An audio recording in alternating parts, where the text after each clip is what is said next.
I keep forgetting that there's like an addendum to that opening that I need to get rid of. Back when we were reviewing Lower Decks on a regular basis. I need to actually mute my channel. There we go. That's better. Technical difficulties. Good morning, everybody. Hey, everybody. Welcome to the Saturday Morning Home Gang, brought to you by the Salty Nerd Podcast. I'm your host, Matthew Kadish, author extraordinaire and producer of the podcast. With me, as always, is my good friend and barbarian space Viking, Matt Vader, 74. I'm advertising it now. That's pretty cool. We got this in our t-shirt store. Yeah, if you go to saltynerdstore.com, you can pick up that awesome t-shirt that Vader's wearing. You can't get this one, though. Yeah. What is it? Oh, God. From Creepazoids. Yeah. This is one of the guys that dies in Creepazoids, and he was always complaining about his bursitis. I'm glad I was gone that week. Dude, I think you would have enjoyed it. I think you would have liked the movie. I'm thinking about just watching it when I have some spare time. You liked Deathstalkers. You'd probably like this one. Yeah. So bad. Is it so bad it's a good movie? It's not good by any means, but it's fun to talk about as you're watching it. I think it's one of those movies. Cool. So what's going on, sir? Oh, we've had a busy week, so we've been releasing new content on the YouTube channel pretty regularly. So that's been keeping me busy with a lot of editing. And on Monday we have our big Salty Nerd podcast show, and this week it was Alex's birthday. Yeah, so he got to choose all the movies, much to my chagrin. And we talked about them. And so you want to go over the movies we talked about on this week's show? Oh man, you're gonna make me like riff off this off the top of my head. What we watched? Office Space. That's a good one. Mm-hmm. Boy, what else was there? Tomb Raider. Lara Croft Tomb Raider with Angelina Jolie. Yep, that was fun. I like that movie too. And Boondock Saints. Yes. All good movies that two of which I believe you did not like, but that's okay. If we all like the movies, the show wouldn't be as fun. So yeah, it'd be quite a boring show. That's right. I like that we have such a diversity of opinion that we can argue and bicker and make fun of each other. I get a big kick because you come at it from a more analytical film student kind of way, and I just judge things on how many boobs I get to see during the movie. Yeah. I think everyone on some level judges movies based on that. It's like, so boobs automatic at least 1 star. So yeah, boobs get an automatic star in your rating system. All right, so we got that episode coming out on Monday. So if you guys want to check that out, it might already be out by the time people are watching this video. And then on Wednesday we have our WandaVision finale discussion. Which I expect to be quite interesting. Jude was not happy with the yeah, man. I'm still kind of mulling this thing around. I need to go watch the episode again. We'll see how it goes. Yeah, well, she's already watched it twice. I've only watched it once, but once was kind of enough for me. Talk about not sticking to the landing. That wasn't mine. That wasn't very good. And then on Friday, we're going to be reviewing Coming to America, the sequel to the classic Coming to America, starring Arsenio Hall and Eddie Murphy. So I'm looking forward to watching that. And I have to wait till Monday to watch it. So that's okay. Well, I'm talking about next Friday. Oh, I know. I'm talking about when I'm actually going to watch the movie. So, that's going to be our lineup for this coming week, and hopefully people out there will watch the videos and enjoy them. We know that on the podcasting side, the non-YouTube side of things, we're doing pretty well. People are really liking our long-form radio show content.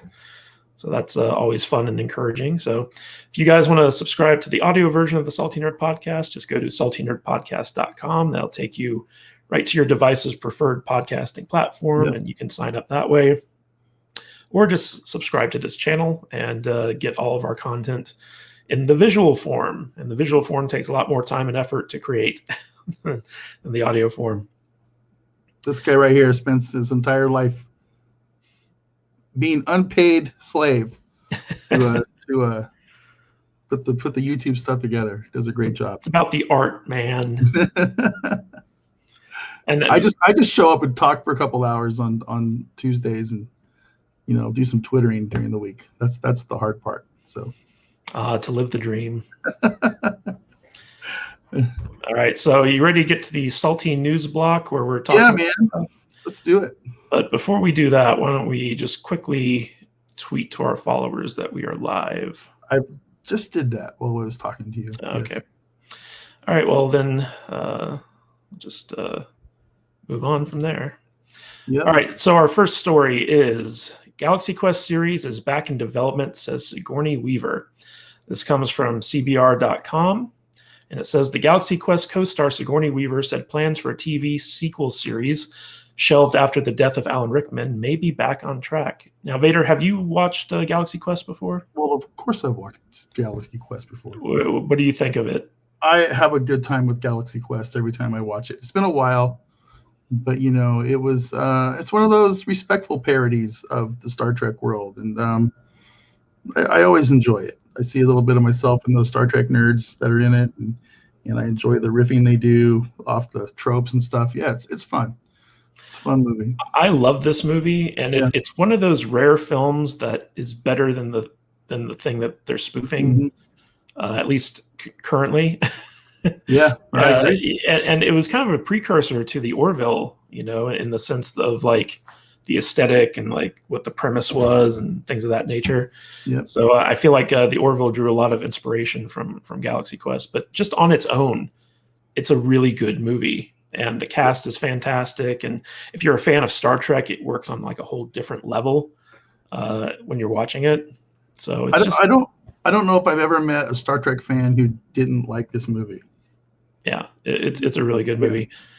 So this article kind of goes into the details of the attempts to make a sequel to it and what happened to it after Alan Rickman died, and then the new reiteration of the sequel, which is going to be in a streaming original series.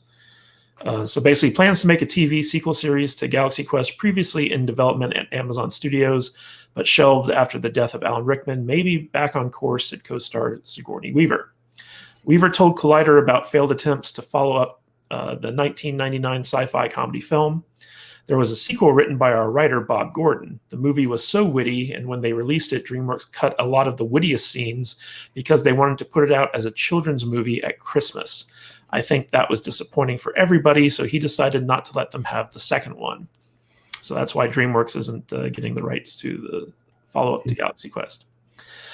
However, it was about 4 years ago, Bob and producer Mark Johnson and the whole group started to develop a series. We lost the wonderful Alan Rickman unexpectedly, so that was put in mothballs.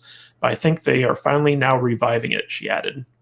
Weaver said that it will be the story of the old ancient Galaxy Questers being brought into the series with another young cast, and that everyone in Galaxy Quest would love to participate because it was such a wonderful experience for us. She also called Rickman irreplaceable, but noted they have a very good idea of what to do with his part. So that's kind of interesting. Yeah. Do you think they're going to just recast him, or maybe just I don't know, put him in they could do the Picard thing and just have an android come out that looks like him. What if they Tarkined him and just did him all CGI? Yeah. I don't know, man. It would be interesting. Weaver plays actor Gwen DeMarco, whose character was Lieutenant Tawny Madison in the Galaxy Quest show within the film. Rickman played actor Alexander Dane, whose Galaxy Quest character was the alien Dr. Lazarus. Rickman died of pancreatic cancer in 2016. That was so sad, man. He's such a great actor. Freaking Hans Gruber, man. Yeah. Classic. A parody of Star Trek and other sci-fi classics, Galaxy Quest starred Tim Allen, Sigourney Weaver, Alan Rickman, Tony Shalhoub, Sam Rockwell, and Daryl Mitchell as the cast of a long-canceled TV show who become reluctant heroes when an alien race in need mistakes the series for a historical documentary.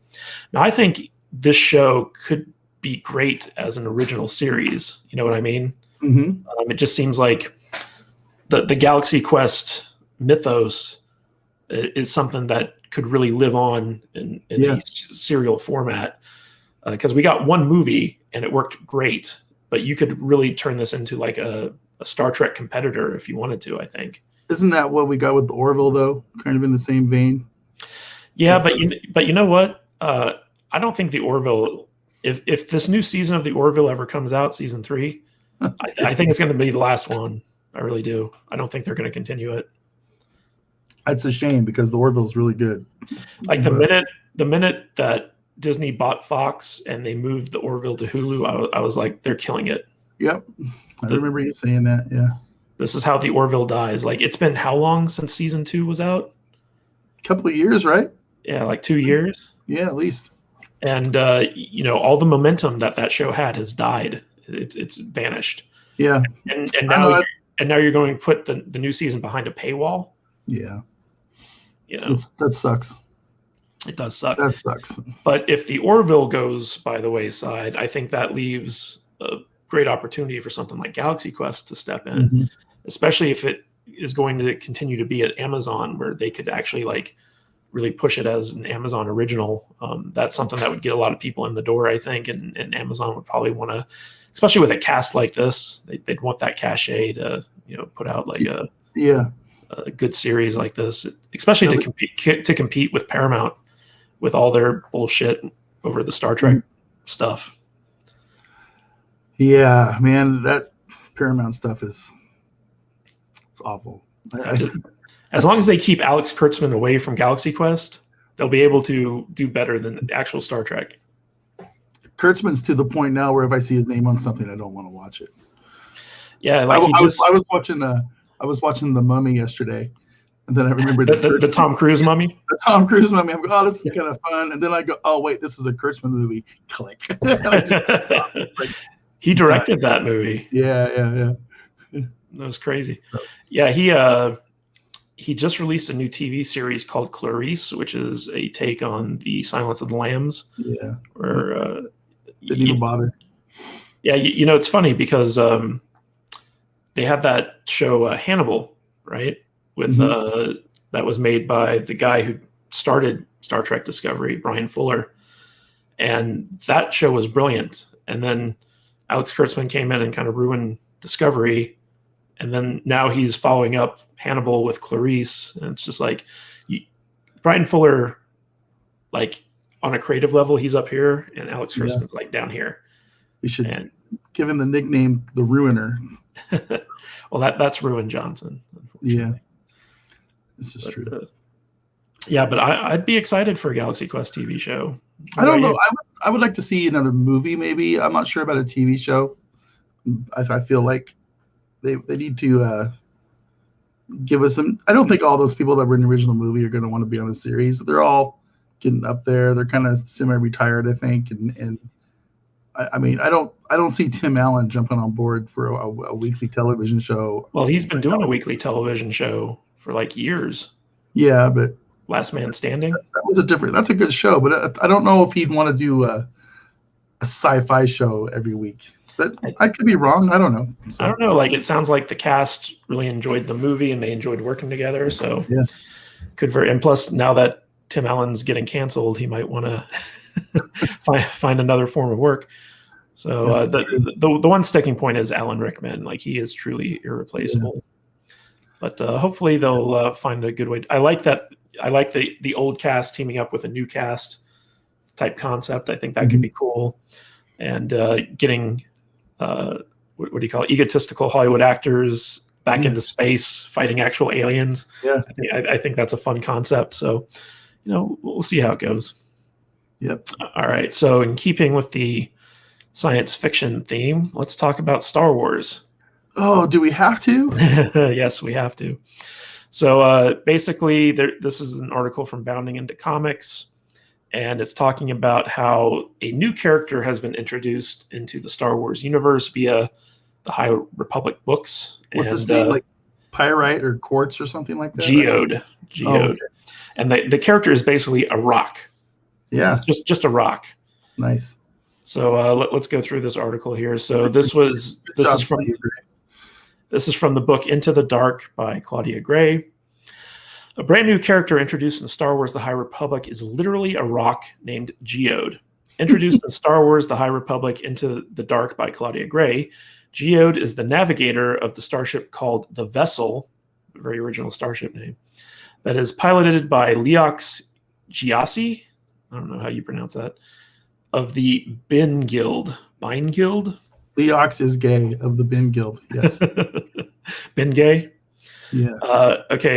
When he's introduced in Into the Dark, Gray writes, but all conversation came to an end as Leox and Affy stopped their group at the edge of the cockpit. And this here, Leox said with a grin, is our ship's navigator, Geode. The narration reads, standing in one corner of the cockpit was a rock. Oh my God. It continues, about as tall and slightly wider than Reith himself, dark gray, with rounded edges and a flinty, flaky surface. Impressive as rocks went, but still, it was just a rock, wasn't it? Reith frowned. Surely this was some kind of weird joke.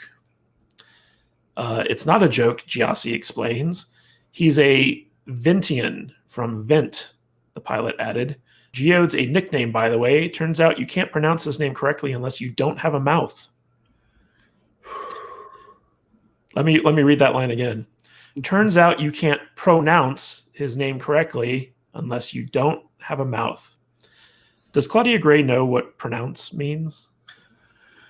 I mean, she's a professional writer, right?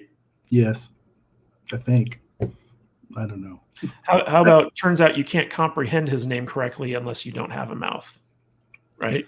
Yeah. Pronouncement means speaking. Correct. Right? Yes. So if you don't have a mouth, it's impossible for you to pronounce anything.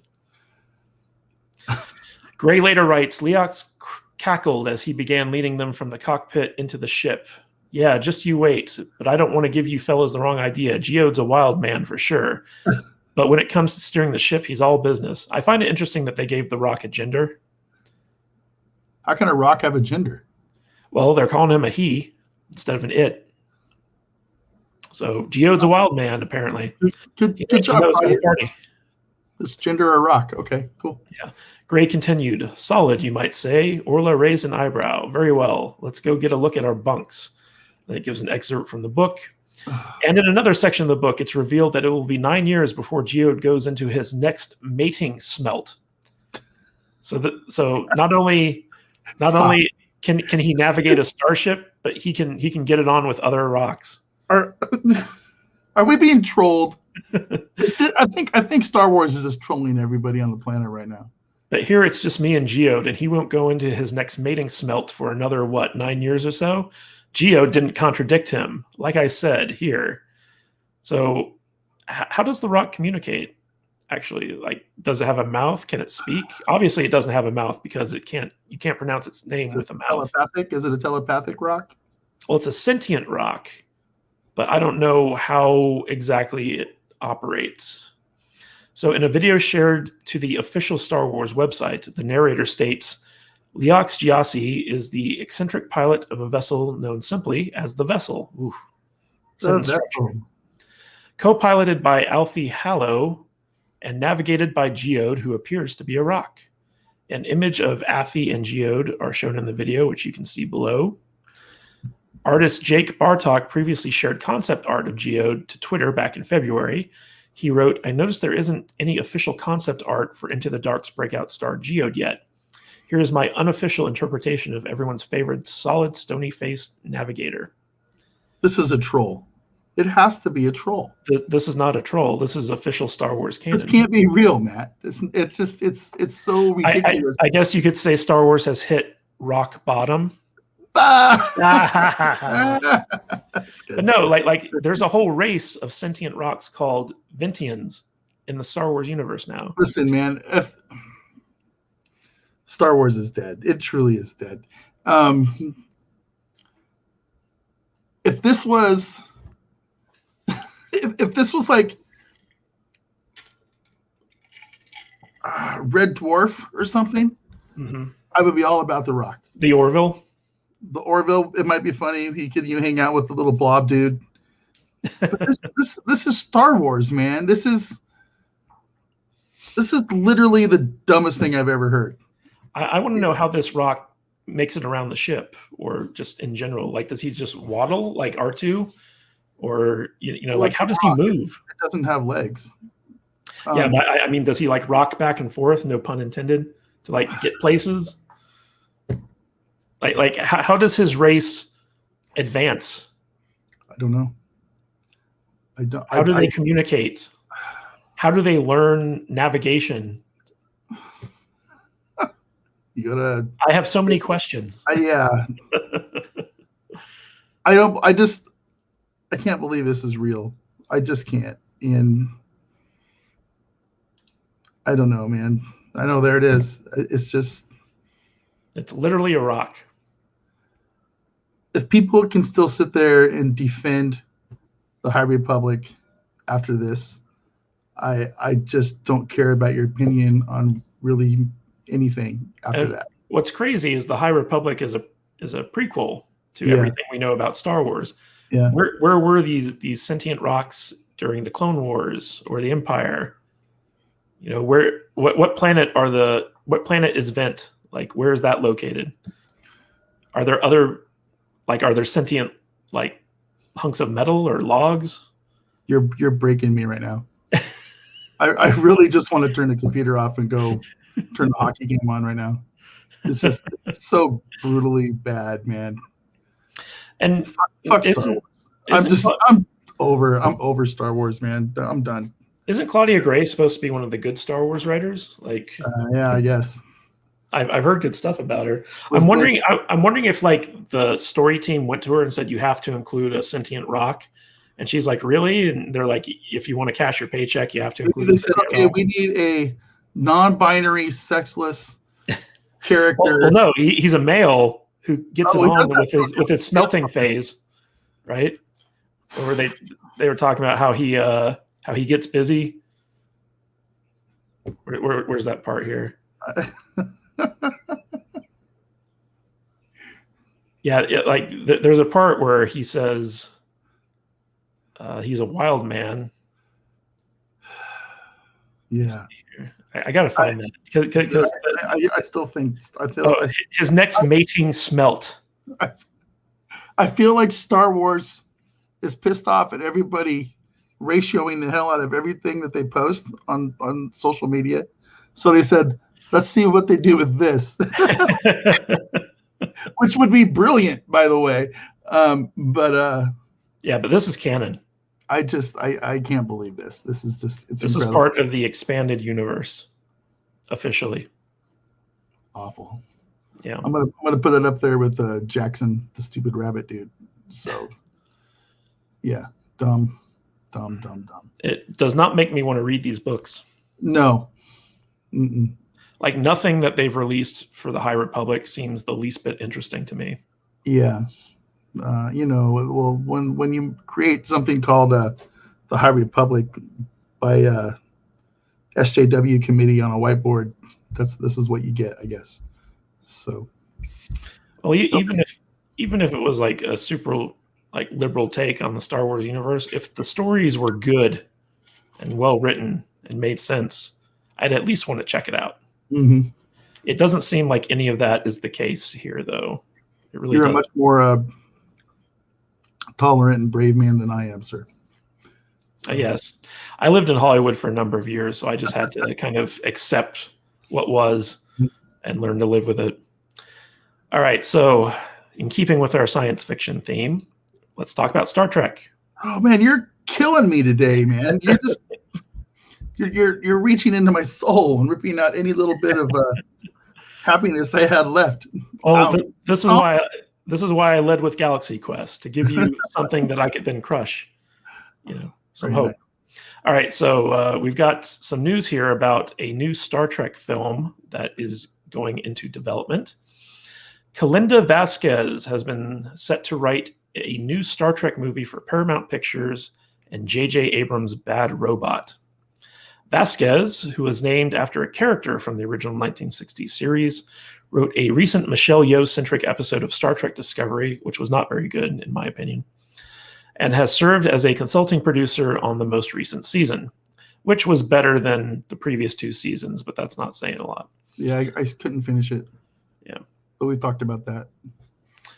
She also has a long TV writing career with work on Fear the Walking Dead, Prison Break, Once Upon a Time, Nikita, and Marvel's Runaways. She made headlines recently as she's teaming with Game of Thrones author George R.R. Martin on an HBO series adaptation of Roger Zelazny's sci-fi novel Road Marks, and adapted Brian K. Vaughan's comic Barrier for Legendary Television. Specifics of what her take will be are under wraps. The film arm of the Star Trek franchise has laid dormant since the disappointing box office of 2016 Star Trek Beyond, and Viacom CBS's focus on new Trek shows to boost Paramount Plus service. Several attempts have been made to do another film, with one by Fargo showrunner Noah Hawley, another penned by the Revenant helmer Mark L. Smith from a story by Quentin Tarantino. Both of those versions have cooled off. So we're getting a Star Trek Discovery writer writing a new Star Trek movie. And it looks like Noah Hawley and Quentin Tarantino's Star Trek movies are dead on the vine. Well, I never thought Quentin Tarantino was going to make his movie to begin with. So yeah, like I'd rather like Tarantino just do like what Galaxy Quest did and make his version of Star Trek without actually calling it Star Trek. Yeah, like I think that would be cool. I feel like that news article that I just read you is the equivalent of like a fanzine talking about a fan film. Wasn't that what most of these websites are nowadays? Well, that's I mean, that's how I feel about 90% of them. The story comes from Variety, and I feel like Paramount hiring Kalinda Vasquez is the equivalent of like saying like, oh, we got some YouTuber to make a new fan film based in the Star Trek universe. Like, it just doesn't feel like real to me. You know, I feel like they need someone with some gravitas, some cachet to come in and really kind of oversee Star Trek. Like, get rid of Kurtzman, get rid of all these idiots who were doing Discovery and somebody with Star Trek history, somebody that or at least some respect for the fan base and the content. Ron Moore. No, who's the guy that did Battlestar? Ronald D. Moore. Yeah, Ron Moore, maybe. I don't know. Like I like him at least, So Ron Moore, he can be hit or miss. Like he did the show Helix, which was really bad. Outlander. Who's the guy with the purple goatee and the goofy hat? Ira Bear. Yeah. Somebody like him, maybe. Cohen Bear, something like that. Yeah. Although I'm not even sure he'd be good for the movie end of things. Like you need someone who is a movie maker as opposed to a TV person. And yeah, man, I just gotta say, I have very little interest in this. I've said it many times now. Star Trek is dead to me. I'm just not watching it now. Kurtzman has ripped my soul out. I just don't care. I mean, if they make another movie, I would watch it only out of necessity to be able to talk about it for the podcast. That's kind of where I'm at with Star Trek right now. So I would hope that when they do a new movie, I would hope that they could find some way to fix the issue that J.J. Abrams created with the Kelvin universe. Yeah. Where they could somehow bring the timelines back into sync with one another so that we could continue to do stuff with like the Next Generation, Voyager, like, stuff in that time frame. Instead of, having to continue to deal with JJ Trek, because everything gets destroyed in the burn anyway when the temper tantrum or whatever happens. So yeah, but that's 900 years after Voyager. So it all leads to the burn, Matt. It does. Everything leads to the First Order. So now everything leads to the burn in Star Trek. It's ruined forever. We can't watch it anymore. Did you get to the episode where they revealed what caused the burn? No, I stopped. I stopped at the pronoun lecture episode. I turned it off and I said I'm never watching this shit again. And but I did read about it, and it sounds dumb as hell. So. Yeah, I feel like they could have made what caused the burn a much bigger mystery. That could have been like a multi-season like quest type thing. Yeah. But the way that they resolved what happened was so stupid. Like I was seriously like I watched the reveal and I was like, wait, that's your answer. That's what you came up with. Yeah. It was so dumb. I didn't like it. But that's par for the course for new Trek, like Kurtzman Trek. Everything they do is dumb. Even when they try not to be dumb, they just end up making it even more dumb. Even more dumber. Yeah. Terrible. Yeah. I mean, how long do they have to fail before they stop doing this and give it a rest for a couple of years, and then let's start over again and make it good again? That's the only thing I want. It's just stop. Sadly, the Star Trek faithful will never allow a Star Trek property to fail. They will watch the crappiest, stupidest stuff. Yeah. Even if they don't like it, they'll support it because it's Star Trek. That's how much they love this franchise. Yeah. Open your eyes, people. Open your eyes. And now that the Orville isn't really a contender to be supported anymore, like there's no alternative to it. Yeah. Disney literally killed that golden goose egg by moving it to Hulu and waiting for like 2-3 years before it can. Yeah, it's weird how good shows get canceled and trash gets to stay on the TV. I mean, look at stuff like on Netflix. Netflix cancels all kinds of good shows. Norseman is the perfect example of that. It's a fantastic show. Yeah, Netflix usually cancels a show after 3 seasons. Yeah, 2 to 3 seasons is the most they typically go. It's too bad. It's too bad. It's a shame. All right, so let's move on to some better movies, namely Jumanji. All right. There is a 4th Jumanji in early development. So producer Hiram Garcia has confirmed that a 4th installment of the Jumanji franchise is in the early stages of development at his $7 production label. Speaking with Comic Book, Garcia teased that they have big plans ahead for the Dwayne Johnson-led sequel, which follows on from the 1995 original and the more interlinked recent films with 2017's Jumanji: Welcome to the Jungle and 2019's Jumanji: The Next Level. Did you watch Jumanji: The Next Level, Bader? I did. I've seen all the Jumanji movies. Wait. Yeah, I believe I did. I really love. Was that the one with the 2 old guys, right? Yeah. Yeah. Danny That was DeVito and Donald Glover. right. Yep. And I've really been loving this new take on Jumanji with The Rock and Kevin Hart and Karen. Is it Karen Gillian or Karen Gillian? I don't know. And Jack Black. I love these characters. I think that they are hilarious, and I just love watching movies with them. And the last one, Jumanji: The Next Level, ended with a cliffhanger where the Jumanji universe was bleeding into the regular universe.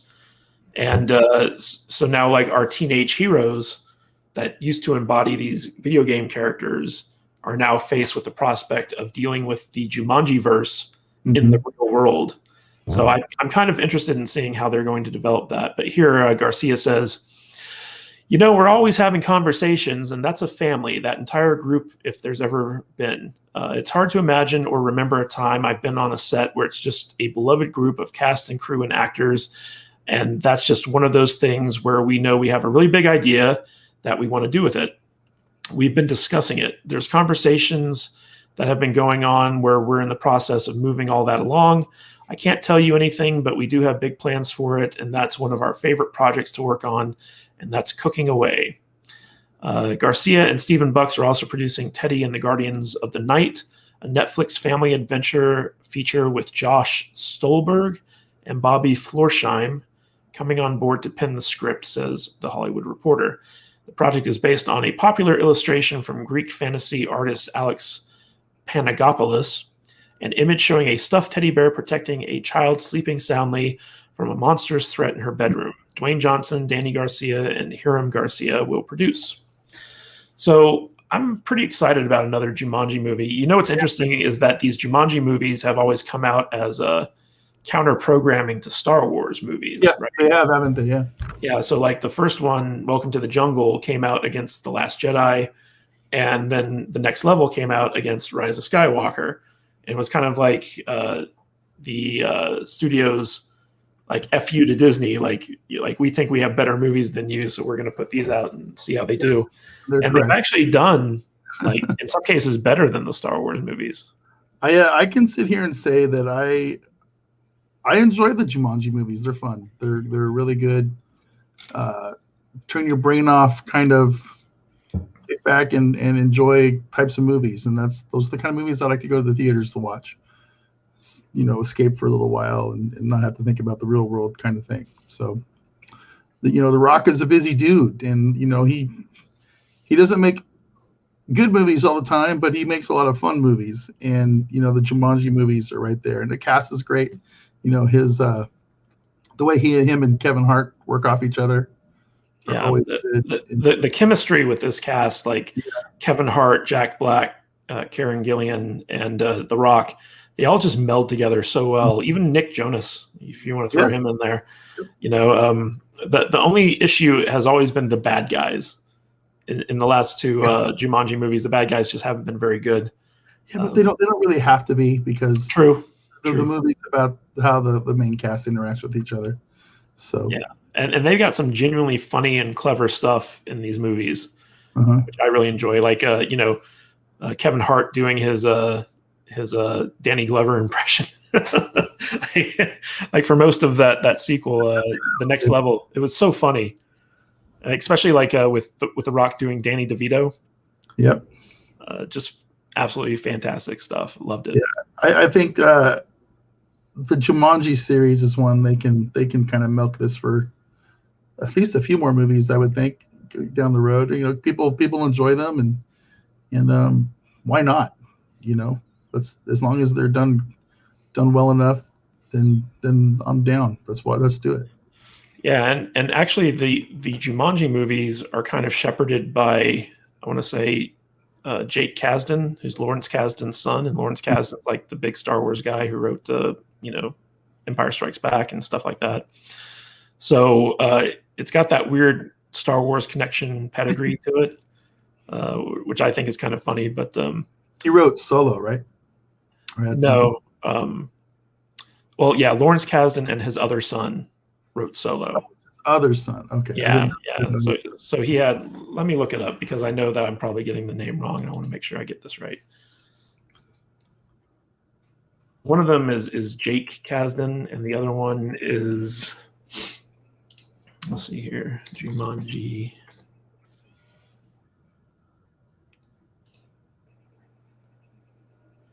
Yeah, so Jake Kasdan is the writer and director of the Jumanji ones, and then Solo. Let's check this out. Jonathan Kasdan. Oh, okay. Is the other son. And he's the one who wrote Solo, and he's been working on the 5th Indiana Jones film. Although I don't know why they skipped number 4. You'd think that after the 3rd one, they'd make a 4th one, but now they're just making a 5th one, which is weird. Yep. I don't know what Lucasfilm is doing anymore. I don't know if they do either. Obviously they don't, considering that they just introduced a Rock as a character. Not the Rock, a Rock. Well, I think Lucasfilm might be able to say that, hey, that's on the publishing side of things. We have nothing to do with The Rock. So well, it got Kathleen Kennedy's blessing. She was like, "Oh, a Rock, that's hilarious." Will she just retire already? She's never retiring, dude. She needs to go away, dude. She's gonna die in that position at the ripe old age of 109. Please, no. The hate from the Star Wars fanboys will just keep feeding her life force. No, she's like keep her alive. She's like Agatha Harkness, right? She just absorbs people's energy. Absorbs the hatred sitting in her chair at her desk. It's like, I can feel it. Give me your hatred. Yes, more. And call him Geode, and I will give my stamp of approval, and the whole world will hate me for it, but they'll buy my shit anyway, and make YouTube videos. And it's like, just enough, dude. I just go away. Give it to Jon Favreau and Dave Filoni, one of your woke ass coven disciples. Anybody, just get the fuck out of here. I'm done with her, man. She's just. You're getting me going. I gotta stop. So, all right. So to lower your blood pressure, why don't we move on to our next story? The Alamo Drafthouse files for Chapter 11 bankruptcy. So we all know that because of the coronavirus, movie theaters were hit particularly hard, having to close down due to lockdown restrictions, social distancing, all that stuff. And a lot of theaters are in big trouble because of this. And Alamo Drafthouse, unfortunately, is one of those. So for those of you who don't know, have you ever been to an Alamo Drafthouse, Vader? No. So Alamo Drafthouse is like this famous movie theater in Texas that kind of popularized in theater dining. I think they were one of the first theaters to actually offer full meals at your seat, with waiters and stuff. And the food there is great. You could drink alcohol. It was one of the first theaters in America that allowed you to drink alcohol while watching a movie. And they were very fan-centric. They would do a lot of fan-centric events, Mystery Science Theater 3000 type stuff, where you could watch these very old, bizarre movies and yell shit at the screen, midnight movie type stuff. And every time I visited Austin, Texas, I'd always go to the original Alamo Drafthouse just to watch a movie and get the experience of going to the Alamo Drafthouse. It's one of my favorite theater experiences that I've ever had. And they've recently, they were expanding. They were building these fancier theaters around, the state. And now it's coming back to bite them in the butt a little bit. Texas-based exhibitor Alamo Drafthouse, a favorite amongst cinephiles for its dine-in service and fan-centric approach, has filed for Chapter 11. The bankruptcy filing is part of an asset purchase agreement with Altamont Capital Partners, a previous investor in the company, as well as affiliates for their new backer, Fortress Investment Group. Operations will continue as normal, and the Chapter 11 process and sale will reportedly give the chain the capital it needs to continue operating as it emerges from the public health crisis that left many of its locations closed for months. The agreement also involves the sale of substantially all of its assets across its roughly 40 locations. It will close down a few underperforming locations and restructure its lease obligations. One such place, according to their website, is the Ritz Cinema, which it began operating from 2007 in the company's home base of Austin. Founder Tim League will remain involved and is among the lender group buying the assets. So Vader, what do you think about theater going in the post-age of Corona?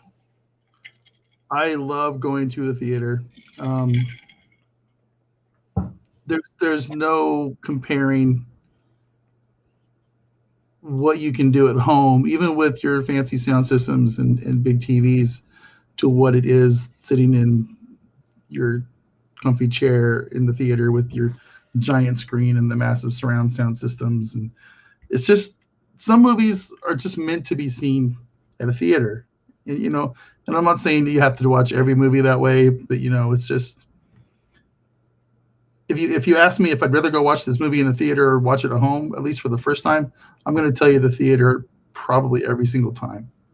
So when theaters close down, especially now because of all this Corona nonsense and everything, it makes me sad. It does, and my wife and I, we've tried to go to the theater as much as we can. We don't have a lot of time to do it, but we've managed to go to 5 or 6 movies in the last 6 months or so, and even if it's on a dollar night, we went and watched 16 Candles on retro movie night over there, and but we spent $20 on popcorn and a drink, and it was fun. We had a great time. So yeah, I've always loved going to the theater. There's nothing that replaces the theater experience when you see an amazing movie and the theater's packed and everyone's reacting to it at the same time. It's such an addictive feeling. I can remember so many times, like the first time I saw The Matrix in a movie theater, and everyone was just freaking out every time the special effects happened.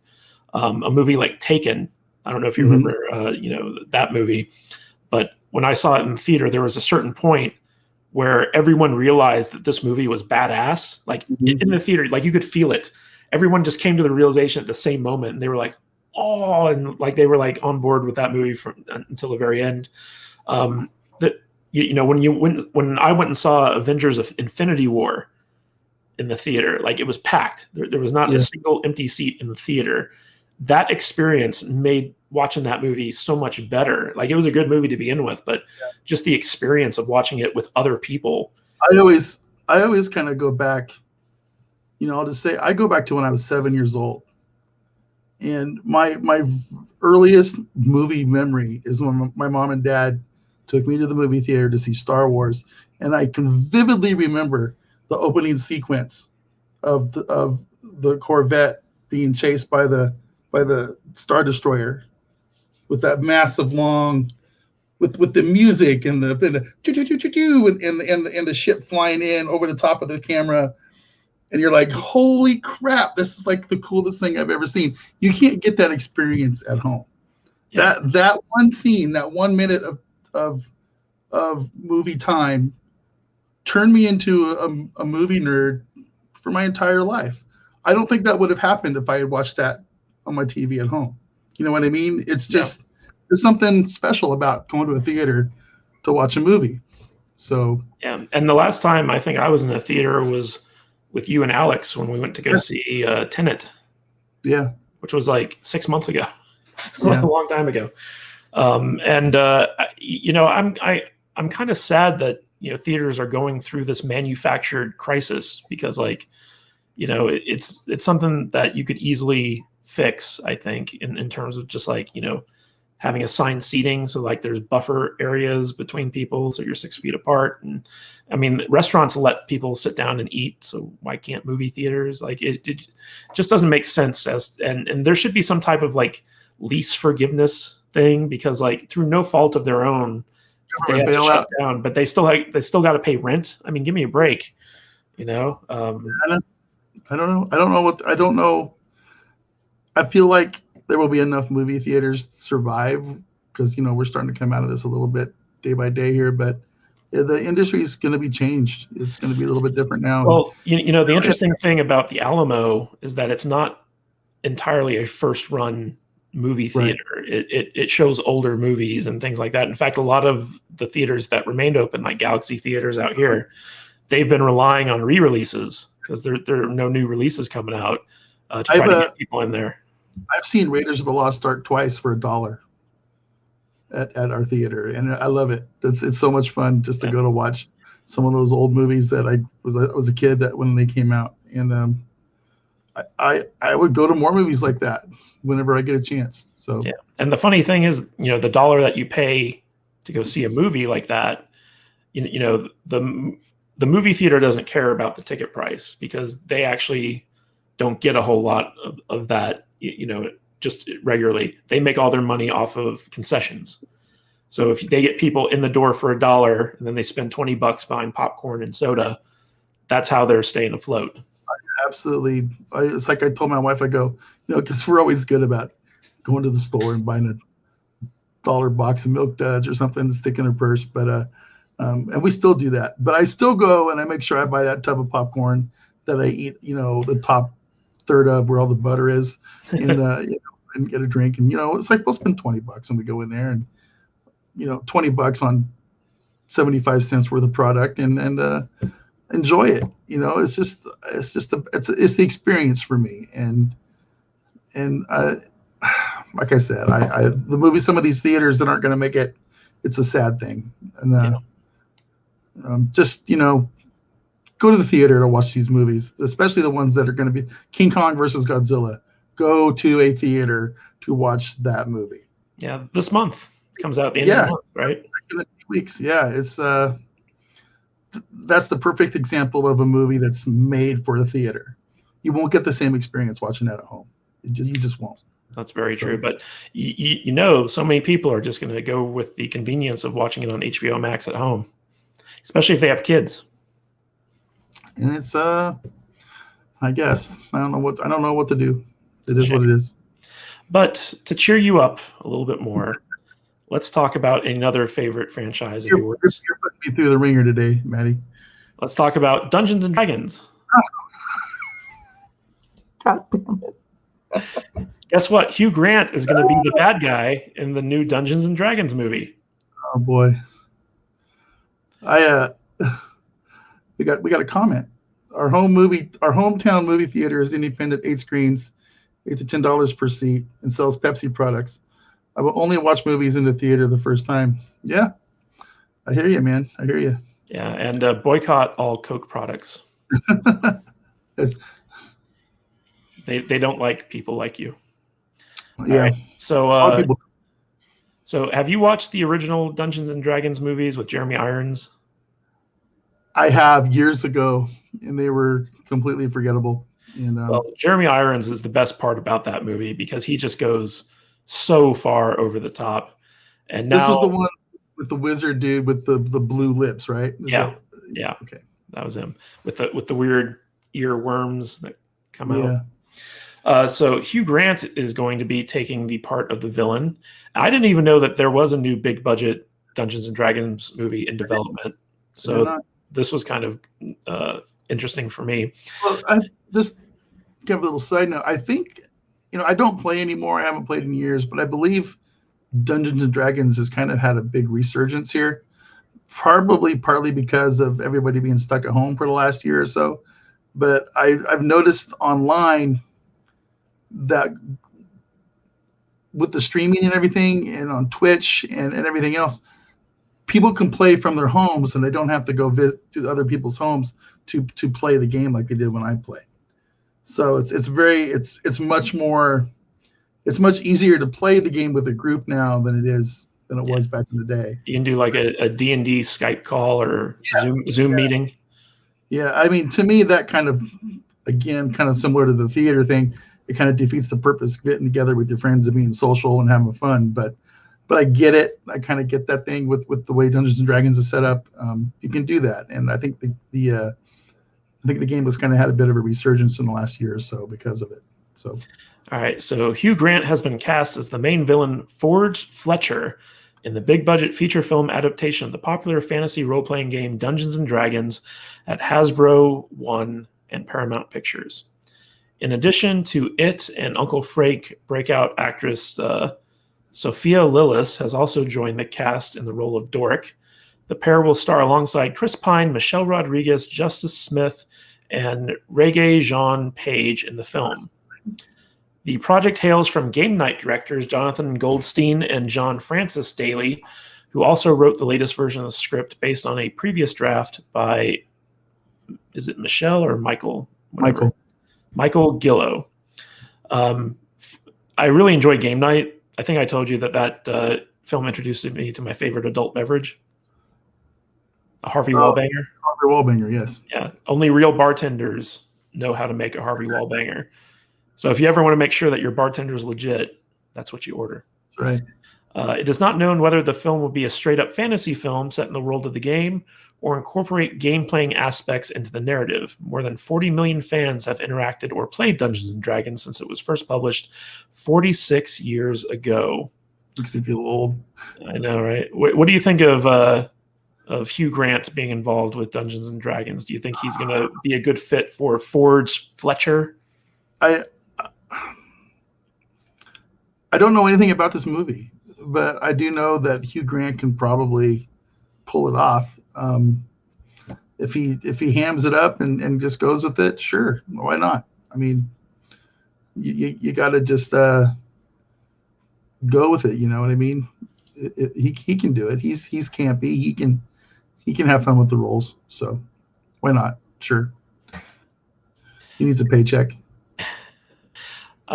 It's kind of funny because Hugh Grant's really like a guy who he came to prominence as a romantic comedy guy, right? Mm-hmm. Like he do these like British romances and he do like these like light comedies. But I recently saw him in this HBO show called The Undoing, where he plays a guy who's accused of murdering a woman. And it kind of shows like the downfall of his family and the effect it has on them as he gets accused and whether or not did he do it, did he not do it. And so like I could see him playing a kind of like roguish bad guy, but it's going to be hard for him to top Jeremy Irons in the original Dungeons and Dragons movie. Yeah, but he went full camp. Yeah. But I really hope that this movie sets Dungeons and Dragons as a straight up fantasy as opposed to like a lit RPG type thing where it's kind of like, oh, people in the real world are playing Dungeons and Dragons. It's like, come on. The issue I always had with those ones with Jeremy Irons was in, and I think one of the Wayans brothers was in that too, right? Yeah, it was Marlon Wayans. I don't feel like they ever really respected the IP all that much. A fantasy movie can be done well if they have a budget and they have a good script and it's done respectfully. Like Lord of the Rings. That was incredible, but I don't think they're going to go that extreme with it. But you get into a weird kind of thing where it's like they either have to do it correctly or it looks like bad cosplay at the park on a Saturday afternoon, like like the Deathstalker movies. But those are a completely different thing. Those are campy and funny, and they don't take themselves seriously. Whereas, the Dungeons and Dragons movies, I think, tried to take themselves seriously, but just completely failed on another level because they weren't. They didn't take it as seriously as they should, it's hard to have Marlon Wayans in a movie and take yourself seriously. Yeah. Because I know there's a lot of stuff out there that I would like to see, and I would like to see the Lord of the Rings approach to it. Like the Forgotten Realms set that I used to play in years and years ago would be amazing. Let's get a I can never say his name. Drizzt Do'Urden, the Drow elf would be a great main character for some movies. The Dragonlance setting would be incredible.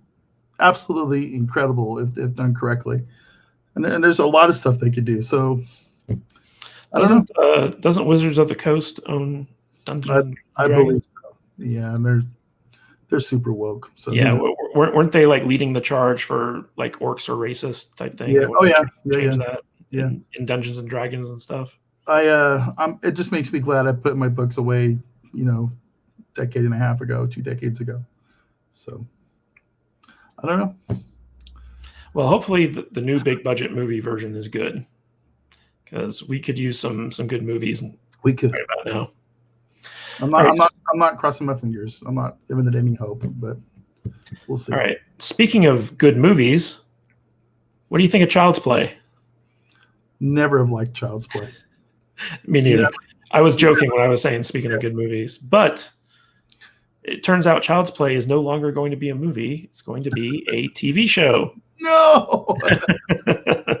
Let me guess. It's probably going to be on one of these streaming services that they're starving for content, so they're turning everything they can think of into a 10-episode series to see if it gets any backing for it, right? Something like that. Maybe. Yeah. So the show, instead of being called Child's Play, it's going to be called Chucky, and we got some casting news here. Jennifer Tilly, Zachary Arthur, Tio Briones, Alvia Allen, Bjorg Given Arnarsson. I love it when you do names. And Devon Sawa have all joined the cast of the Sci-Fi and USA Network series Chucky, which means that this will be on the Peacock network probably. Don Mancini is behind the show, which is a continuation of the original 1998's Child's Play film and its 6 sequels.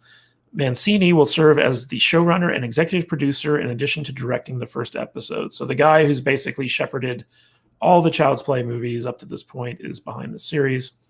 The story begins with a vintage Chucky doll's appearance at a suburban yard sale in an idyllic American town. As a series of horrifying murders begins to expose hypocrisies and secrets, the town is thrown into chaos. Meanwhile, the arrival of enemies and allies from Chucky's past threatens to expose the truth behind the killings, as well as the demon doll's untold origins as a seemingly ordinary child who somehow became a notorious monster.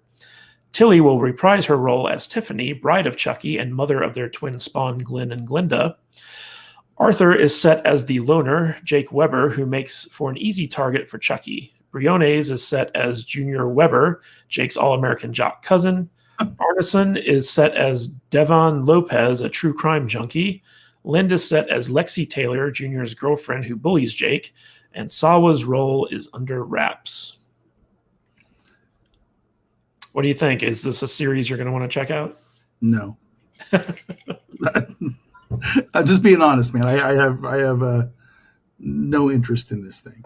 It's just the last like so. The last Child's Play remake with Mark Hamill didn't do too well. Well, yeah, because these characters are old and played out, and I don't even. They're just. It's just more examples of these studios being creatively bankrupt. So they just keep going back to the well and trying to squeeze every nickel and dime out of these things that they can. So, well, you know what made Child's Play, I think, kind of like the horror franchise that it was that at a certain point it stopped taking itself seriously, and it became almost like a gag. Yeah. And that's what made it endearing, was the fact that people who watched the movies were kind of in on the joke.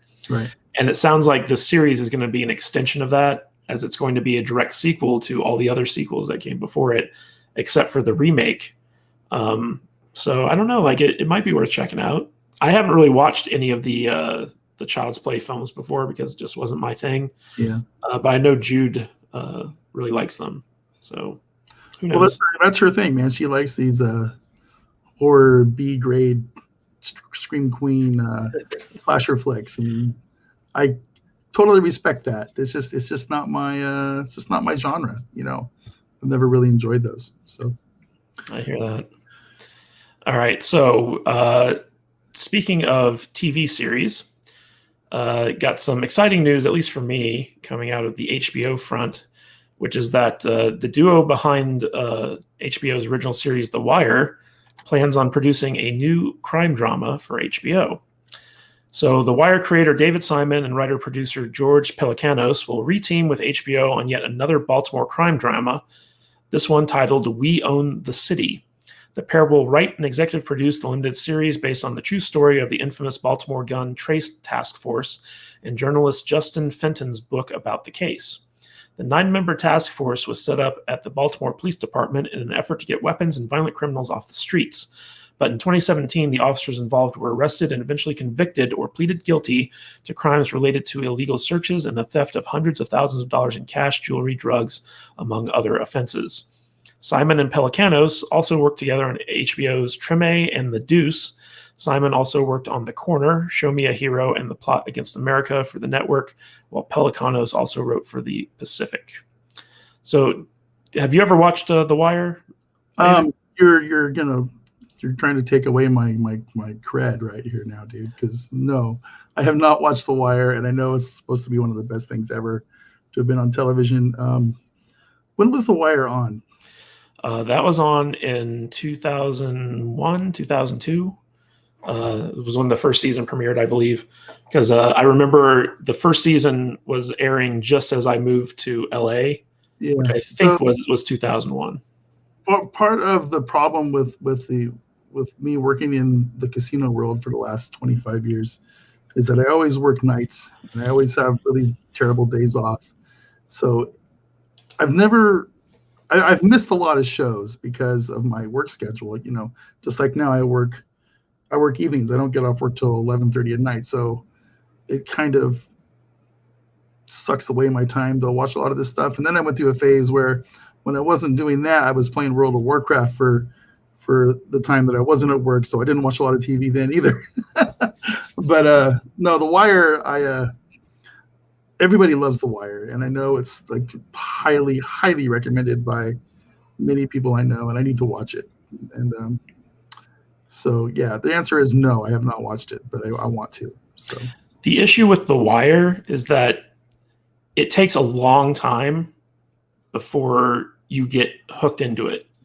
Like I think the first 7 episodes of the first season were incredibly slow and boring.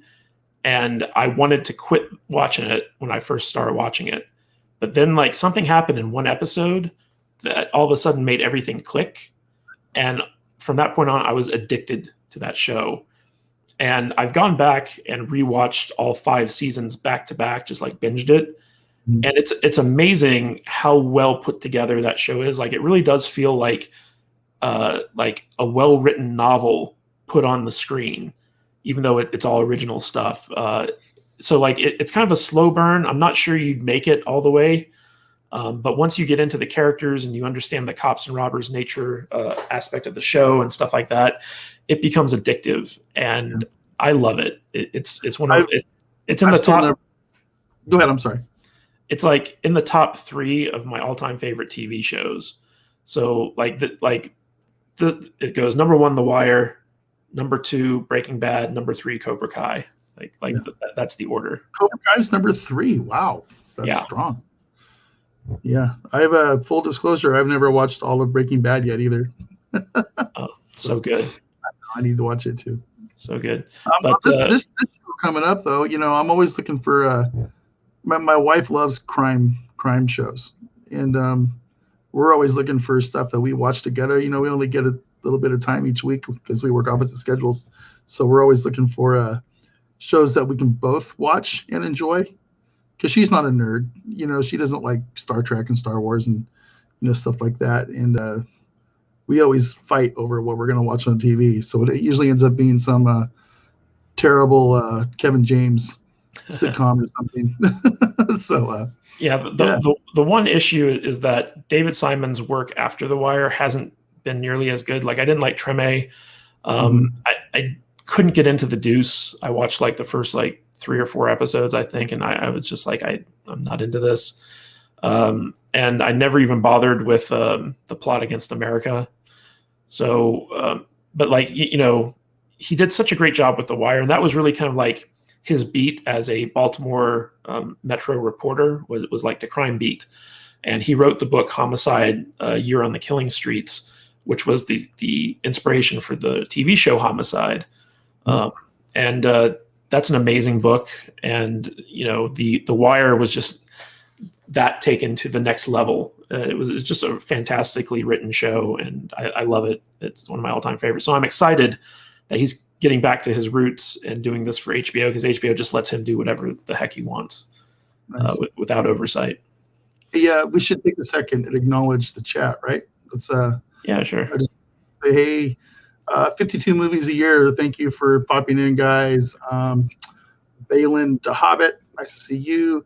And Tom from the Midnight's Edge After Dark show is lurking around in there as well. He's a friend of the show, and it's nice to see him there. So welcome, guys. Maybe we'll get some more as we keep going on with this every week. So thanks for popping in. Yes, instead of Saturday morning cartoons, they're getting Saturday morning salt. Yeah. All right, so we got one more story to cover before we sign off for the day. And it is about the WandaVision finale. We're going to talk about this now instead of waiting this week? Okay. We're not going to talk about the show. We're going to talk about the showrunners who wanted to temper expectations going into the finale because they knew it was going to bomb. Pretty much. So I'm not going to go deep into this story because there are a few spoilers, but spoiler warning, guys. There were a lot of fan theories out there which people got very excited about that ended up not making it into the show. One of them was that the Mr. Fantastic theory about the astrophysicist that Monica knew, and that didn't happen. The introduction of Mephisto, which was going to be the new big bad for Multiverse of Madness, that didn't happen at all. So basically, this article kind of talks about how the creators of WandaVision were a little bit blindsided by how active the fan theories were in relation to the show, and that they were kind of taken by surprise by how good some of the fan theories were, and they were like, "Man, we wish we would have thought of that." Yeah, I bet Jude's going nuts because she had all kinds of crazy stuff. Yeah, she's gonna have a lot to say on the recap show. Just dumped a whole load of nothing burgers on us with this stuff. So yeah. Tom says he dropped out 4 episodes ago. I don't blame you, Tom. I think that had I known how this series was going to end, I might have just called it quits myself. But Paul Bettany a while back talked about how he's been looking forward to working with an actor that he's always wanted to work with. He was desperate to work with him, one that he had great chemistry with, but he never said who it was going to be. And then in the finale, we find out, oh, it's himself. Now, come on, that's actually a really good troll job on his part. I was talking about that with some friends at work last night, and I can appreciate that. That was good. That was good stuff. Yeah, but yeah, so he was kind of saying that tongue in cheek, but a lot of fans took it seriously, and so they were like, oh, is it going to be Magneto? Is it going to be Jason Fassbender playing Magneto and all this other stuff? So like, all the fans kind of took what Bettany said and ran with it, and he was like, hey guys, I was just joking. It was about acting out opposite me. Not joke with nerd fans, because we all take way too far, for sure. Yeah, and see here, he said they were guessing people like BC or PS, and I was thinking, God, that's a good idea, and they're going to be so disappointed when they find out it's just me. Yeah, pretty much. Yeah, although I did think that one of the highlights of the finale was Vision fighting himself, because he was just so polite about it. It's like, oh, like I'm here because my programming told me to destroy you. Thought that was good. Director Matt Shakeman, who did most of the episodes, has also spoken up about all the fan theories circulating. Talking with EW, Shakeman says he knows a lot of people who follow these theories will be disappointed, but hopes they will find the finale satisfying. He says, I hope they feel like the journey was satisfying for them. I know there's so many theories out there. There will be a lot of people who will no doubt be disappointed by one theory or another. But we're always telling this story about Wanda dealing with grief and learning how to accept that loss. And hopefully people will find that the finale is surprising, but also satisfying, that it feels inevitable because it's the same story we've been watching this whole time. Do you agree with that statement, Mr. Vader? You caught me mid-mute. I don't know. I think people were kind of let down with this episode for sure. I don't think I was, because I really didn't have any expectations, to be honest with you, with this whole episode.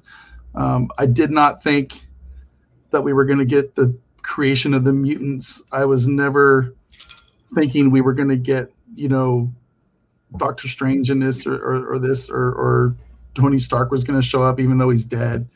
And I don't know. I'm still kind of processing this thing. I've only watched it one time, and I usually watch it at least 2 or 3 times before I end up talking about it. So I'm not quite sure what to say just yet. You know what I mean? The episode felt like a bit of a letdown, but I'm also I'm not unsatisfied with it, because I know that they were. It's the first series of many series to come in movies with their next phase. So I never expected anything but them to sprinkle some breadcrumbs out there and give us a little bit of closure with Wanda and Vision after the last movie. So, well, the director goes on to say, I have been so taken by the passionate interest in the show.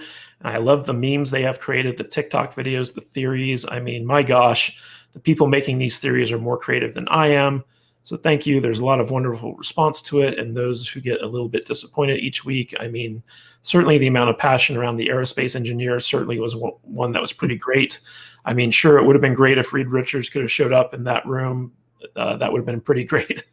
So he just keeps saying, like, yeah, all your fan theories were better than the stuff we came up with. Fans are passionate, man. They got good ideas out there for sure. Yeah, I feel like looking back on the series as a whole, there are so many like small errors that I've picked up on that I think should have been handled differently.